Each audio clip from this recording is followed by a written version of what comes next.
السلام عليكم يا لولو، جيسبر كي راكم بيان. اليوم جبت لكم وصفة سهلة ورائعة جدا لصالي في البيت سيدتي، لي ميني سالي.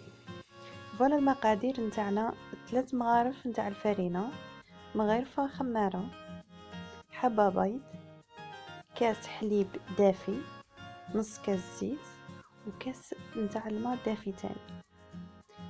نبداو على بركة الله. نديرو الماء والحليب، نزيدو معهم دوك المغرفه نتاع الخماره، خلطوا بيان بيان بيان بيان. نزيدو لهم حبه بيض ونص كاس نتاع الزيت ونخلطوهم بيان. نخليوها تخمر مده 15 دقيقه، ومن بعد نضيفو 5 كيسان فرينه فوالا، ونخليوها تخمر مده 20 دقيقه. ونمشيو نحضروا الحشوه ديالنا: 2 كيسان تاع الحليب، نزيدو لهم مغرف فلفل كحل، مغرف ملح، 2 مغارف فرينه كبار، مغرفه نتاع الدهان، و3 فرماجات. هادو كلشي نخلطوهم هو بارد، من بعد نبقاو نحركو هكا يخرجنا فوق النار.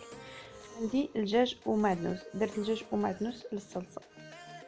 انا العجينه تاعي قسمتها وورقتها مستطيلات وقصيتها كيما راكم تشوفوا شرائط، وبقيت نلوي فيها في الكورنيات نتاعي. فوالا كيما راكم تشوفوا بقيت نلوي برك الكورني باش العجينه تاعي ما تتمددليش، تقعد محافظه على الشكل تاعها. تشوفوا من بعد كي طيب كيفاه تولي. نجيبو صفار بيض وشويه خل، ونطليو الوجه نتاع لي كورني نتاعنا، نرشوهم بالسانوج ولا الزنجلان اللي كان عندك سيداتي. فوالا كيفاش يخرجوا رطبين ورائعين. نعمروا الحشوه ديالنا في لابوش، فوالا كيما راكم تشوفوا نعمروها في لابوش باش تسهل علينا الملء كيما راكم تشوفوا. فوالا ونديرو الفرomاج غابي و سي بون.